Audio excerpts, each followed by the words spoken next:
This is Off the Break Podcast, presented by Silver Screen Insider. This is the Off the Break Podcast, your podcast dedicated to current movie theater news, operations, and insights from the people that book the movies. I'm Ken, and with my gravelly voice, Cody and Kyle are also here to spread the Friday cheer. Hello. You have a gravelly voice. I have a nasal voice. Kyle, we don't know yet. It's still squeaky. It's still squeaky. High-pitched. High-pitched. He's still a young man. No, I am about to come down with the same cold that you guys have. Yes. So, thanks to our children and them being little biological weapons, Ken and I have come down with this nasty cold, and now we've given it to Kyle. It's inevitable. But the best part of every cold is the Dayquil NyQuil cocktail you get to take as parents. Oh, yes. Yes, we are uppity on the Dayquil right now. It works on all times of the day. Oh my God. Short of snorting cocaine, this is the way to go, folks. Yeah, we could barely get out of bed, and then we're like, Dayquil it up, and we're like, here, we're at the office. We're going to do this. Podcast time. They were ripping phone books apart. Kyle's trying to hide under his desk. Yeah. Cody rips him out by his ankles. Later tonight, he'll be doing the Dayquil. I'll have to try out this concoction you guys made. Mm-hmm. Sounds amazing.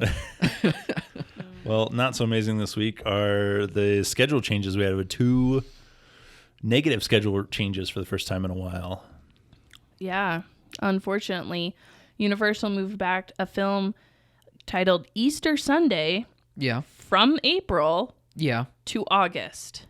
So from Easter time to August. Well, they must use like the Gregorian calendar or something when Easter is celebrated during Yeah. the fall solstice. Sure. Stands to reason. That makes so much more sense. I've been Oh, put in my huh? place. Yeah. And then the Unbreakable Boy from Lionsgate moved to being unset. So it's just completely off the schedule right now. They don't know what they're going to do with it, which is a bummer because that was in March and that would have been a great time for it. There was not a lot of product in March, and I was really looking forward to this film because the outreach to schools for spring breaks, this was perfectly placed And where it was at. And before Easter, like faith-based family movies work. Right. This is why we were trying to get them to put Peter Rabbit 2 here last year. Oh, yeah. And yes, this isn't- Sony, this isn't Peter Rabbit 2 at Easter. That's this when you isn't- have the bunny movie. This isn't even about them now. No, it'll always be about them. That was just like the ultimate slap in the face. Yeah. Like they even circle it on your calendar.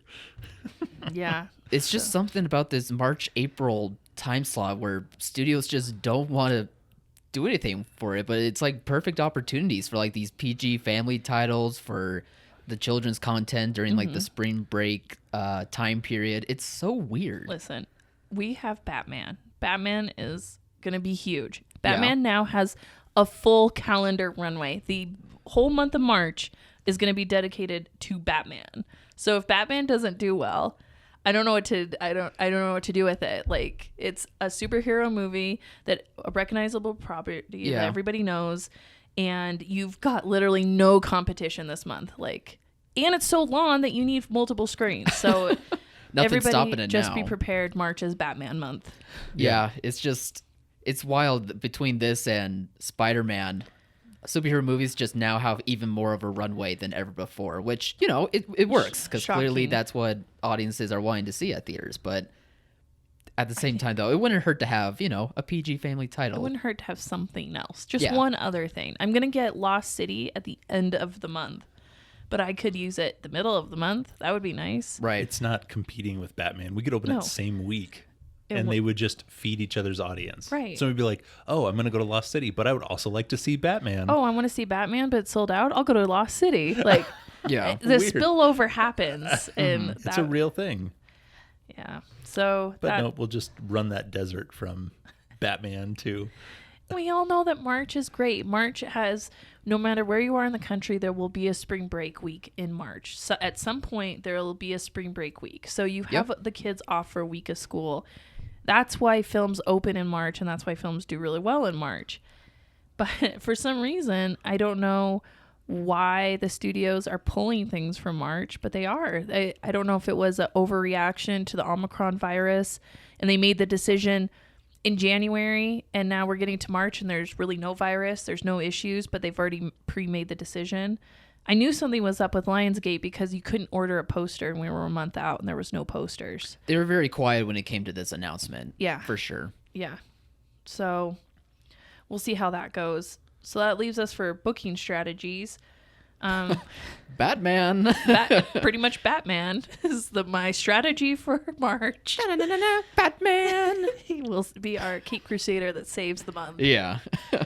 We'll have, Uncharted coming up. That should be really good. And hopefully the popularity of Tom Holland as Spider-Man will translate into popularity as Tom Holland as a young faux Indiana Jones character. Yeah. I mean, I think that's what we're all hoping for. And I'm sure that this can do very well on its opening weekend. It's just a matter of, will fans respond to this well, and will that transpire to anyone else who may be interested? And we'll just see if it has legs for the next few weeks leading up to Batman. Yeah. Well, I guess it'll be 2 weeks before Batman, so We'll get 2 that should be a solid good weeks. run. But I think Batman will kill it. And, but if you can keep it on screen through Batman, you'll need it. And I think it'll still have a bit of legs through, because you were going to want something PG-13 in March. You're just going to need product.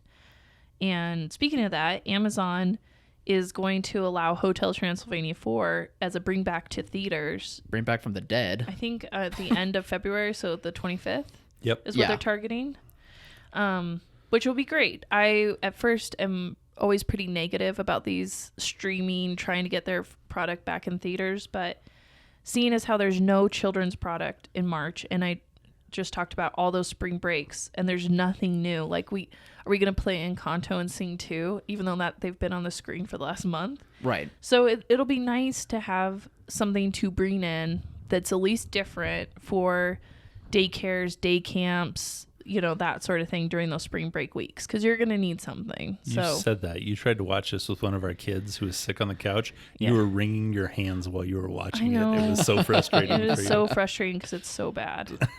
But It is the fourth one, and this is the critic in me coming out and be like, no, this is not good. But little kids aren't jaded critics like myself. No. It should be They'll fine be for them. Yeah, this will be good, like you said, for the spring break time. I do wish Amazon would have, released this in theaters first before going to streaming, but Yeah. I don't know. Maybe this will be a special event type thing for, that spring break corridor. Well, maybe I'll do some business. And Amazon, to their credit, it will be cheap. The terms will be cheap on it. So that'll be good. And if you have some sellouts because of camps and stuff coming in, then all the better. That at least with those, that's a lot of popcorn and soda sales. So Yeah, can't go wrong with that. no. So it's not terrible. I just hate playing something that's been on streaming this whole time. Yeah, there is something kind of gross about it, I would imagine. Yeah, but at least it's something new and new to the theater, I should say. Right.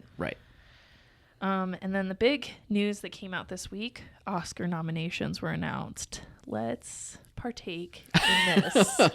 So the cool Let's thing... discuss. Let's discuss. Well, let's first talk about the ultra cool download we have on Silver Screen Insider. Yes. So on Silver Screen Insider, if you are unaware of who was nominated, what film was nominated, please check out our Oscar nominations checklist.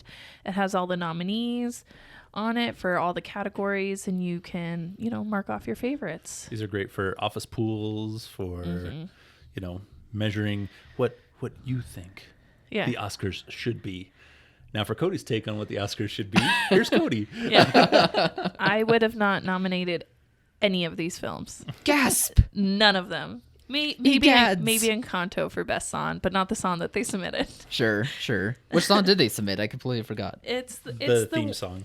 Yeah, it's the one I think. No, not the. It's the one that plays while she's reminiscing about losing. Yeah, but it starts in the beginning and carries through, and Right. it's the theme. It's the Oh, theme that's song. the one? Oh, I thought Yeah, it'd be that We Don't really Talk About Bruno. That's like the It biggest should have song. been. Should have been, but Disney picked the wrong horse. Because they didn't know, because they had to pick the horse before the movie came out. We Don't Talk About Bruno is almost bigger than Let It Go. It's, I think, bigger, Yeah. surprisingly, than Let It Go. Yeah. And it's a great song, too. It's very catchy, but And this my song, it's just wild. and this song isn't Yeah. even in the top 3 for songs in the film. No. She has her introduction song. Yeah. Then there's the Strong Sister song, and then there's Bruno. My favorite song, my kids' favorite songs are the We Don't Talk About Bruno, and then the Strong Sister song, Under Pressure. And those are like, no other song exists in that movie except those 2 songs. Right. Under Pressure is underrated. It is very underrated. Yeah. And especially for any, I feel like it really speaks to any lady out there that just feels like she can't juggle it all. And it really isn't just for ladies, but any person that... Why wouldn't you submit every song that Lin-Manuel Miranda writes? Right. No matter True. what film company you are. Just submit them all. There's 13 songs in The Heights. We submitted all of them. Yeah, just throw them in. Yeah. It doesn't matter. I mean, is there a limit? Is Right. there a cost here that Disney doesn't want to pay? Maybe there is a limit. Maybe the gamble. Maybe they don't want to dilute their pool, but my gosh, like... I'd be shocked because I remember a couple of years ago there was headlines running that Disney is going to submit for your considerations for Avengers Endgame, and they listed like all of the actors for like possible, any sort of category, and I'm like, guys, at some point, like you got to pick and choose, right? They can't all be. Yeah, well, that's my thought. How many songs, though, for movies ever exceed into popular culture? Like, ever break through and become something like a cultural phenomenon? Besides Let It Go, and I would even say the Adele's Skyfall song. It's either a Disney song or a Bond song. Yeah. Other than that, it's... I was going to say, there's theme music that works its way into society, but never usually like a pop song. Right. Like you have the Mission Impossible theme that everybody's recognizable, Indiana Jones, Star Wars. Jaws. But those aren't Harry but those aren't Potter's. songs that you hear on the radio. No. I mean, I was on satellite radio the other day, and they played Bruno on the Pop Rocks channel. Yeah, it's crazy. Well, I remember being in the radio and driving around and hearing Let It Go. Yeah. And Adele's Skyfall. Like before Encanto, it would have always been Let It Go and Adele's Skyfall. Like those were the biggest, I think, songs ever to really come out of movies and invade popular culture on a massive scale. And now certainly in recent years. Yeah, we don't talk about Bruno. Say in recent years. Yeah. I mean, Sorry. Holy cow. Let's add that at We're the end talking of about it. Wait. songs in Platoon. There has been 94 years of we have to Oscars. we have to talk about the 1900s. Okay. Well, No, we're past that. Instead of going Right. into every single one of these categories that you disagree with, Everyone. you pick one and give us your biggest gripe. I think yours was actually with Best Actress, Cody. Yeah. I had a big gripe with Best Actress and Best Picture, but I'll start with Actress because we'll all talk about Best Picture. But for me, how could you not have nominated like Lady Gaga? She was the whole reason anybody talked about that film, and people were excited, and it really transcended social media. Her performance was the best thing about that film. House of Gucci. Why would you not have nominated her? Like, did anyone see Lost Daughter or Parallel Mothers? Does Olivia Colman and Penelope Cruz really need another nomination? And let's be realistic. Nicole Kidman and being the Ricardos, like, she just did a like I love you to Lucille Ball. She'll never be Lucille Ball. So this was just dumb. This was just throwaway. And Kristen Stewart, my God, like. Hey, wait a minute. I'm happy about that one. Okay, that one I could maybe see, because people did talk about her having an Oscar-worthy performance in that before it came out. But they also talked about Lady Gaga, and her performance is amazing. I agree. And there's 3 people in here. I would give Jessica Chastain because she ruined her poor skin and stuff doing the makeup for Eyes of Tammy Faye. I did hear about that. So that was crazy. I did not feel bad about that. I was like, good for her. She needed that. But these other ones, I mean, come on. Like, I could just boop, boop, cross those 3 out and handwrite in a Lady Gaga. But to me, that was worthless. Like, nobody even saw these movies. They rarely played in a theater. Like, this is... No. I'll go a little more positive and say that I was really happy to see Dune get 10 nominations. I mean, it was a day and date release, but at least it was theatrical. And it is crazy to see a blockbuster sci-fi movie get this sort of reaction, both in terms of commercially, but also critically. Mm-hmm. And it just makes me happy seeing a movie like this be able to do so well at the Oscars. Now, I am bummed that The director of Dune was not even nominated for Best Director, but everything else was nominated. Visual effects, costumes, production design. So that doesn't make much sense to me. But I will say, I think that was a really good decision by them to give so much love for Dune. Yeah. But I think overall, in Best Picture, a lot of these films played in theater. I'm actually quite happy to see that. Like Dune, it's pretty split, King though. Richard, Licorice Pizza, Nightmare Alley, and West Side Story. Even Belfast had a theatrical run. So, all of this these was good. Yeah. played in theaters, whether it was one theater or select theaters, like all of these did. But intermixed in here are films that just did not play in theaters. Right. I mean, Mitchell's versus the Machines did not play in theaters. That was very popularly sold to Netflix. I don't think so. Like, No. No, not at all. Luca Wow. There was did some not play in theaters. Luca definitely did not. Did not play in theaters. It went directly to Disney Plus. So the animation category is very flawed. Well, But going through here, there's a handful of these. Mm-hmm. I mean, Cyrano has not even been released. Cyrano got released just enough to qualify for this and played New York, LA runs only. But same with And then, same with some of these streaming movies. Like I bet Don't Look Up and The Tragedy of Macbeth. I bet you those made those LA, New York markets, but it didn't expand much further. I did play Tragedy of Macbeth in a couple spots. But all of these, even the Netflix movies, were made available to independent theaters. Yeah. Even Macbeth was. Like, if you really wanted to play Macbeth, you could get Macbeth. But if you really wanted to play Cyrano, no. Cyrano's going its wide release on the 25th, and they're only Yep. going less than 2,000 runs on that. So Really? 2 weeks before the Oscars. yeah. That's crazy because it looks really good. Yeah. Yeah. Like I'm a little excited for that Me one. too. I do not like musicals. Like I'm like musicals are stupid to me, but this one actually looked good because Peter Dinklage is so amazing He's as such an a actor. strong presence on screen. Yeah, Absolutely. like you really believe that he is struggling and pining for this woman that he feels he'll never have. Like that looked so good to me. Like I would get through the music part just to watch this movie. Yeah, even the trailer, like I'll be you watching just it feel at that home connection so I and can you want to fast see forward. more. Oh, they're scening again. Let me fast forward. It'll be like Cody's version of Mortal Kombat that's 7 minutes long. Yeah. Well, I want to talk about my biggest gripe. Okay, With this. let's hear it. And this kind of goes hand in hand with Cody's, is that you have to have name recognition to get people to tune into the Oscars. Mm-hmm. You have to have Lady Gaga there in her crazy meat dress, sitting in the front row. Even if she doesn't win, she has to be there and be front and center. Right. Best Picture, we have all these movies, but we have one movie this year that made more, probably 10 times more than all of these movies combined. In Spider-Man. Why not nominate Spider-Man? Yeah. Why not have the 3 Spider-Mans there front and center in tuxedos? Just because. Right. Black Panther was not a Best Picture winner, but they put it front and center because they wanted to be woke and diverse. And why not just include people? Right. Yeah. I mean, there's 100 million tickets sold. Yeah. No, I looked at this list this year and goes, what is the point of the Oscars? What is the goal, or what are we trying to do here?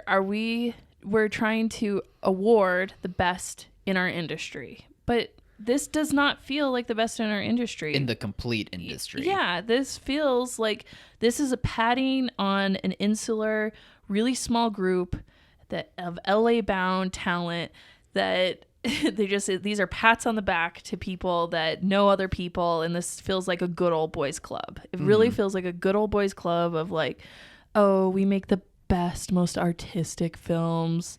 And it doesn't feel like this is made for audiences, for really like the general people. It does not feel like it furthers our industry at all. And it doesn't feel like it celebrates anything that makes movies magical.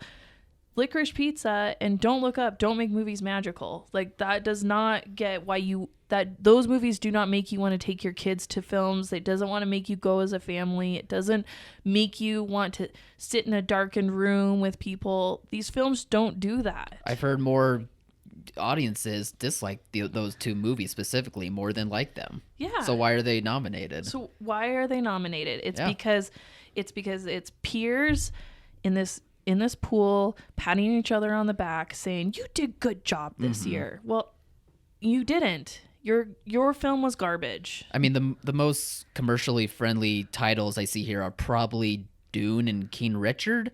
I want to count West Side Story too, but it's possible West Side Story made less than King Richard somehow. Yeah. Dune did just crossed 100 million. So Dune dwarfs this whole list on its own. Yeah. And that was number 10 this year for and grossing. and we're looking at Spider-Man making nearly $1 billion by itself domestically, and Could be a reason to champion. and it brought back the whole industry. It made people feel comfortable to go back out in public. Yeah. It reinforced that movie going was good and it was fun and that it was safe. It did so many good things for our industry, and I get it. It is another superhero film, and they just do not want to ever help out and appreciate superhero movies. They will never nominate them. They will never praise them. They will never give them their due that they do. But a lot of people work very hard on these films.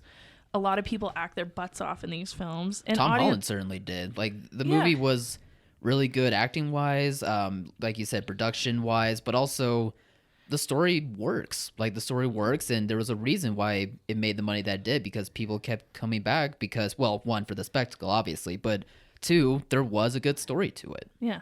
All this listed in every single category shows that they care more about themselves and this community and praising themselves than they do about the industry as a whole, and that they care more about having a film that is now allowed on streaming than something that brought people out of their homes and was magical and made them have an experience in the theater. And meanwhile, they're struggling to figure out why their viewership numbers keep going down and down, because people are recognizing that more and more. Like, we're more in tune with, out of touch with real people and real audiences. This is so out of touch to me. This just shows how insular and separated these people that vote for this are versus being out. Like, obviously they don't even go out to a theater and even see what films people are going and see. You ask theater operators, theater owners, what was the best movie of the last 2 years? Spider-Man. By far. Without a beat. Because it did well. It brought hope back to the movie theaters. Yeah. And for it to not even just be recognized as a throwaway in the best picture category is insulting to me. This list is insulting. Is it even on here anywhere? maybe visual I see. effects. Visual effects, yes. Oh, a best visual effects. Which, by the way, Godzilla vs. Kong got snubbed. That should have made it in as a nomination. I only saw it, secondarily while Cody was watching it. But Eternals had no actual backgrounds. Everything was digitized. Like, they should have had at least a nod to it with 2 hours of visual effects. Yeah. Seeing as how like all their suits, everything was Completely. I mean, or look digital. Yeah. No, I'm in your. You and I are in the same boat with Godzilla versus Kong. That's for sure. I never thought I'd utter that sentence, but here we are. It's 2022, But how many, and a Godzilla movie got snubbed. No Time to Die had the best visual effects. I mean, Free Guy got nominated, and that was just a Grand Theft Auto ripoff. Yeah, it's a rubbery cartoon. Yeah. A very fun rubbery cartoon. Yeah. Right. But it's not it shouldn't be Oscar nominated.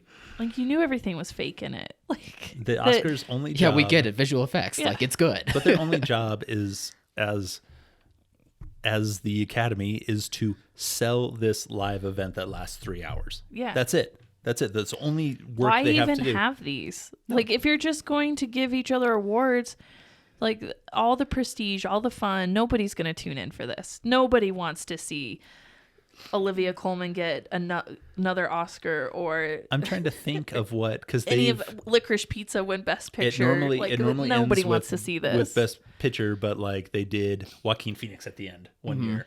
Yeah, because the category was stacked. the last three are Best Actor, Best Actress, and then correct. But one and year then Best they've done Picture. them out of order before Yeah. because they have such excitement about a certain film. Right. Yeah. So I'm looking at it like, what's the category? Right. No, I don't care about any of this. I will not be tuning into the Oscars. None of this helped. Usually you get a little bump and you'd want to bring any of this back into the theater. No one's interested in these movies. And then I got a note about the Oscar shorts and that for the first time ever, the animated shorts are rated R, hard R. Oh my gosh. Oh, that's right. Yeah. Which is insane. We're getting dark and gritty with the animated shorts lately. Yeah. And remember when Pixar released them and they were fun? and the documentaries are PG-13 for the first time ever since the ratings came out. There's not even like an R for documentary? That would make way more sense. Yeah. So is this going to be the year that Netflix finally gets their Oscar? And it'll also be the year no one cares about Oscars. Like, this might be the beginning of the end for any meaningful interaction. Like, for you to win an Oscar will mean nothing anymore. I mean, it really does seem like Netflix could win with The Power of the Dog. But even that movie, I hear, from the casuals or even the people such as myself who are just audience members, even they're like, the movie's good, but Best Picture worthy? I'm not sure. Like, no one ever agrees on anything anymore, but no one seems to agree like any of these movies really are like, this is the one that deserves it. But nobody agrees on anything. But what was it, like 60 million tickets for Spider-Man were sold? Like, no one agrees on anything, but everybody went and saw that movie. Like, everyone agrees Spider-Man is cool. Yeah, I mean, come on. I know 20% of Americans bought tickets to Spider-Man. Yeah. Which is, I think the rule of thumb is like 35% of all people can disagree with anything. Like, if you have a poll, 35% of people are against it. Right. No matter what, just as a rule of thumb. But 20% of Americans came together and bought tickets to see Spider-Man. And when it does get sold to streaming or VOD, the numbers are going to be through the roof. Yeah. Because of the theatrical run. Yeah. I know. This is just so sad. But there's even an argument I'm that not even excited to see Spielberg in the Best Director category again because West Side Story did no business. It was so out of touch with modern audiences. I liked it. It was the best of these. I mean, it was second best out of all these. I think it's going to end up doing like 30, 37, 38 million. But, I mean, Spider-Man did 200 times that. I don't want to just reward films Jesus. because they commercially did well, but it's so apparent this day and age that films that commercially do well are stuff that audiences not only need, they want to see. So why are we not rewarding that? Yeah, the Oscars, they're kind of making it harder on themselves that they really need to. Like, they want to be able to congratulate themselves and those within the small bubble, but also they're trying to figure out a way to reach out to the general audiences that aren't in that bubble. And it's just a tug of war situation. Job. Yeah, it's just, I don't know. It's kind of a mess. Like, movies should be celebrated as movies, not just a particular type of movie, but for all types. Right. Like, whether it's superhero or horror or even a comedy. If a comedy is good enough, they should be rewarded. Like, I hope Dune wins Best Picture only because it played in theaters and it was such an amazing film to see in theaters. I'd love it. I'd love for that to happen. That's the one I'm hoping. Mm-hmm. But I feel like that was just It's going to be Licorice Pizza, which was a movie set in the 70s. No, it's going to be Power of the LA, Dog. or it's going to be Power of the Dog with the LGBTQ cowboy. Yeah. That's what it's going to be because of the way they set these up. And, yeah. I mean, you can be woke, but at least allow normal people to view and have a dog in the fight. Right. This is like having the buildup of the NFL playoffs and then just putting Tom Brady and Aaron Rodgers in the Super Bowl regardless. Yeah. Regardless of who wins the playoffs. No, we're just putting in the ones that we like. Well, they've been celebrated for years, so they should keep coming in. Yeah. No, it'd be like putting in two unknown players in the Super Bowl because technically they're better quarterbacks than everybody else, but everybody loves Tom Brady and Aaron Rodgers. Actually, I would watch a football game with Paul Thomas Anderson and Kenneth Branagh as the quarterbacks. I take that bet. Kenneth Branagh would kick his butt, hands down. I think he'd have the better arm. And this is where Cody shows her weakness about football as quarterbacks are never on the field at the same time. He would somehow kick his butt, though. He would. I meant After overall in the game. After the game. I After the know game, he would that kick Kenneth his butt. Branagh would throw way more touchdowns than Paul Thomas Anderson. I don't disagree. I think they're both Nancy's. No. So anyway, that's our thoughts on the Oscars. It hasn't changed much in the No. past few years. More disgusted with them than ever. Yeah. I will. Cody's finally hit her tipping point I have. where it's not going to matter. I was holding on so tight to be like, no, we need this for our industry. We need to. This can legitimize movies. This is why keep streamers out, because they just want it to legitimize themselves. No, they've ruined their own brand and any meaning that you get with winning an Academy Award, because they just keep nominating things that people don't care about. Theatrically released movies legitimize them, but do Yeah. the Oscars? No, not anymore. But you know Hard- what? yeah. So they can do whatever Yeah. they want. I don't. You know It's what legitimizes movies and viewership and excitement more than the Oscars? Trailer time. trailer time. Yes. Trailer time. We had a week of trailers for once. Yeah, like, we had some good ones. Yeah. great Yeah. big budget blockbuster trailers, and then a couple of oddballs. Yeah. Let's start with the oddballs. Okay. Yes, let's. So Father Stupid. No, that one But looked undone. good. That's going to be a faith-based film put out by Sony in April around Easter. With Mark Wahlberg and Mel Gibson. Rated Yeah, R. But it's rated R. And the rated R is going to be tough because there are some of the places that this movie will do the best don't show rated R films. Like there's an anti-R policy and they just will not show it. I had places back in the day not show American Sniper because of the R rating. So they're going to run into some resistance with that, but it looked really good. Like I'm going to have to really rethink now. But it looked like How- 3 different movies. It started out to look like 3 different movies. One chunk is, A boxing film like Rocky. yeah, the second half is... A guy down on his luck wanting to be a movie star. And the third act is... is a priest. Like that's The faith- religious- yeah, the the Completely religious religious. movie. faith-based, debilitated. Yeah, but he loses his way because he has a debilitating physical ailment that has to test his newfound faith. Very newfound faith in God. He did not have that faith in the beginning, the first 3 parts of the film. Hey, it doesn't matter how new it is. No, it as long starts as out it comes as around. it starts out as a comedy in the trailer, then it turns into a tragedy, Yeah. and then it becomes a faith-based film, redemption. a redemption faith-based film. It's like, what is happening? Throw in a little Spider-Man, you've covered all the And then, bases. and then you have anti-Semitic Mel Gibson right in the middle of it. Yeah, you were saying that the hard R is the worst part about this, but can we maybe No, say I that don't- Mel Gibson might be the worst part? Do not, No, do no. not defend Mel Gibson. Just say, just move on. I'm not defending Mel Gibson. I'm just It was a saying rhetorical for question. this audience, Yeah. I don't think he's as hated. And it's Cody, do not defend Mel not Gibson. defending him. Okay, I grew up in Not defending a place him. I'm where just saying I don't think he's as bad. I don't think this audience thinks he's as bad as a lot of other people. think. They've been willing to forgive. Yes. I grew up in the 80s where Somehow. Mel Gibson was just below Kurt Warner and God. Okay? He was as good as it gets. And Mel Gibson dropped off the map. And there are very specific reasons for that. But you can't. Completely warranted reasons. I'm not defending But that. yeah, I understand. Like people who still listen to Michael Jackson music or watch Kevin Spacey on screen. But this one, I cannot separate the art from the artist. I even tried so hard to like that movie Fat Man that he did as Santa Claus. He was so good in it. I tried so hard to I like it, forgot but about that I one. could never watch it again. I mean, it was just Yeah. I cannot separate the art from the artist on this one. Yeah, that's always like a weird line, and it's interesting how the picking and choosing can happen. Yeah. I mean, there's plenty of It's just reasons for any particular person. there's so. plenty of people that Mark Wahlberg could have played off of on this. Right. Oh yeah, Well, I think it's a Catholic movie, and he did Passion of the Christ, and I'm sure that's what people were thinking. They weren't thinking anything else. And Yeah. oh that could have. He also know, did a lot of other stuff. What's our next Right. trailer?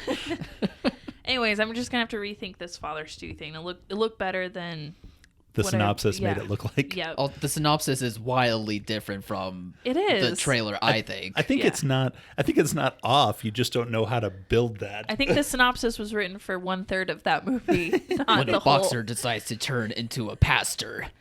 After One man. It's like, how do you transition that? After having a horrible motorcycle accident and telling his Latin girlfriend he can no longer be with her because he wants to be a priest. One man must overcome the odds of his muscle debilitating disease. Or Yeah, and that didn't even come into play. Into it. So next, They're going for it. I'll give them that. Next trailer was for Firestarter. Now this will be another day and date with Peacock. Yes, Is it Peacock? from Universal horror remake from Blumhouse, starring Zac Efron. Yeah, I Coming out in May. felt like it looked like a trailer for a streaming series and not a movie. The pacing of it was different. There was so much story going on. It just felt like it didn't feel like a movie trailer at all. It didn't feel like it was edited to be a movie trailer. It felt like it was edited to be a streaming series trailer. So why on earth is it a day and date release? I was just really confused why it was a movie and not a TV series. It was just weird. But it didn't look terrible. It just looked like a lot was going on with it. I'm sure there could have been something behind the scenes where they couldn't decide between TV series or movie, and then they got the TV budget, but they decided to make it a movie at the last second, and then we got this trailer. And we got this weird trailer. And this release strategy. I missed the trailer on this one. Does he take his shirt off at any point during this one? No, but the shirt is very tight. I'm out. Very All right. tight, a little sweaty and dirty, heaving. Yeah. I mean, it looked intense and cool, but I agree with you. Like, it's just a very wonky trailer, and and it's probably a good guess. Yeah, it's a good guess as to why this is a day and date release. Which, Speaking of pacing and intense, we finally got something that resembled an actual trailer for Jurassic Park Dominion. Jurassic World. Jurassic World. This is the world. Well, because the dinosaurs are now in our Sam world. Neill's back in it. How can you expect me not to say that Jurassic was the Park? best part That's true. The whole trailer. The trio is back. Yeah, seeing them all together. I'm just not super excited about dinosaurs anymore. Like these movies. You're over it thanks I am to the so kids. over it. Yeah. Chris Pratt. I'm over him too. So I'm like, I don't think you're alone. I think it's starting to wear out. yeah. I think the novelty His of him charm is starting. I'm over whatever. And it he happens to had. all actors, so Yeah. it's not unusual, but I think it's I'm happening. bored with him. So I wasn't as excited. And The I last one was 2.5 hours, Cody, I'm like, and these the are- volcano explodes 45 minutes in. You have almost 2 hours of film after the volcano explodes. God, that movie's so bad. But hey, it made $1 billion and kids love dinosaurs, so I'm not going to argue with Yeah. it. It's going to be great for theaters. No, it will be. And And the trailer was actually was it pretty just cool. me, or did you have a hard time believing all the dinosaurs could survive in the snow the way they did, with not enough plant matter and cold? I was like, I'm sure it snowed when they were dinosaurs back then. I don't They think look like so. they look like camelsaurs, so I'm sure they're fine. Okay. They hold Also, out water, and I just felt that part. I had a hard time believing it. that's like, that's this is the hard for part. me. That's the part Yeah. where you stretch your imagination. Yeah, By they're- Not the the fact way, they brought them back from the They dead. had a Brachiosaurus Or in no- the cold. There's not enough plant life to make that thing or now stay they have alive. or now they have feathers by the way, for the first time Feathers in was Jurassic only Park. believable time that I was like, maybe they can survive the cold. I now like that it my had Jurassic feathers. Park featherless. Okay, I don't care what the science says on this. Featherless. All I'll like say- a nice I liked the scaly feathers. dinosaur. all I'll say is that there was a shot in the trailer where a velociraptor is going against Chris Pratt with a 4-inch knife. He has a 4-inch knife. So suspension of disbelief is gone. It's meaningless. That's true. That 4-inch knife is smaller than their talons are. He's like, I'm gonna get you. Yeah. Yeah, that part Let was. me just touch you again. I know. You'll know that I'm your mama. Right. You know what this is going to be though. Now, when this one doesn't do as well as they hoped it would, Yeah. they're going to redo the series with Dwayne Johnson, and it's going to be amazing. Okay, I'm surprised on they board. haven't I'm in. already. You got me. You got me. It's probably already in production. Dwayne Johnson's novelty has not died. It Chris has not Pratt worn off. Yeah. could have recasted him and no Dwayne one Johnson would and blink. Ryan Reynolds as dinosaur hunters. Yeah. I'm in. All right, and then the last one this week, which we won't spend a lot of time on because we're not Disney fans at the current moment. We are. After turning red. Ooh. But it's Lightyear. It's a Pixar film. Mm-hmm. And the trailer was awesome. We know what they do with Pixar films, though. The trailer was so good. It was action-packed. It was perfect for kids. Like, I just watched it and was like, my boys are going to love this. This looks so good. I love Chris Evans as Buzz Lightyear, though. I love his voice. Remember how much we talked about March being a desert and it was Batman, and then it was supposed to be Turning Red, which is also a Pixar film. Yeah. And they pulled it. Yeah. Let's not give them as much hype on this trailer as they deserve. I'm This is not all ready I'm to going be to say. disappointed. I think it's going to be great. I really hope it comes to theaters. I do not trust Disney at this point. So hold off on showing this trailer. I mean, even with it being an IP, Toy Story's popular still, but people love Buzz Lightyear. Even with that being said, like, that could be the reason this sticks, but I mean, at this point, why would you even trust that? Yeah, you cannot trust a Pixar film in Disney. They could be trying to get free publicity out of the theater. So, did they even Yeah. try to make this movie with Tim Allen? I mean, seriously. Did they even talk to him? No. I guarantee he woke up one day and saw the trailer. He's like, did I record this? yeah, He is Buzz Lightyear. I'm sorry. By the way, he is. But I don't hate Chris Evans' voice in it. Hate it. It's not nails on a chalkboard to me. yeah, it's Captain America. He's the popular voice. I get it. Yeah. I mean, it's weird, but it's fine. He's got that commanding, like, leader voice that Buzz Lightyear needs. By the way, Tim Allen now has like a Disney Plus series for the Santa Claus. Somehow they gave him that, but not this. I will argue about that. It's weird. I think that's weird. Did they bring back the kid elf? I have and no all idea. of that? I just read the headline and then I just checked out because I don't care. Because it's Disney Plus. Get out of here with that. I don't care, but We don't talk about Disney I Plus. think No. that's just the one thing. Hey, that was good. When is Lightyear supposed to come out? Buzzier. June. June what? 17th, Okay, 24th? so I would not play this trailer till May, Memorial Weekend. Like, I would hold off till we know for sure that this is going to be in theaters. Well, Like, you're going to be required to play it most likely with Doctor Strange. I would try to hold off, everybody. just keep tight-lipped. Just This stays between us. Yeah, just between us on this podcast. No one else is listening. Just as friends. I would not play this trailer until we get closer and you don't get screwed over by the Mouse House by showing it. What was that? Yeah. What? No. Nothing, Super Mickey. good trailer. It was really awesome. We loved it. All right, so I think that's it for today. Wrapping it up. All right, everyone, thank you for listening to this episode of the Off the Break podcast. You can find us on all podcast platforms, and be sure to like and follow our Facebook and Instagram pages at Off the Break Podcast. All right. Have a great weekend, everybody. Bye, everyone. Bye.